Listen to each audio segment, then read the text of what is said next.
Hey, if you want to quickly download Messenger on any Android device like Android phone or tablet, first of all, you will have to be connected to the Wi-Fi or mobile data, and you will have to open the Google Play Store on your device.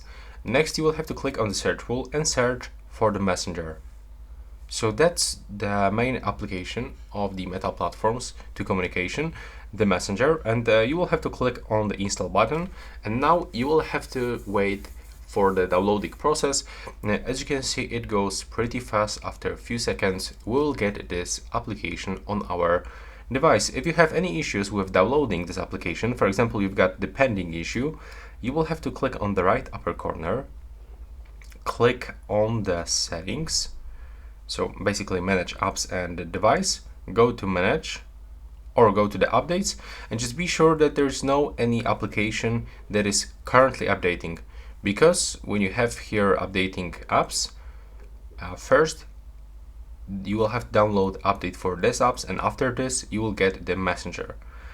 So as you can see, that's how it looks, and now when I go into the Messenger, I can find it on my phone, and now I can simply open it and create an account or log into my existing account. And that's how it looks right now. Please subscribe to my channel and see you on the next one.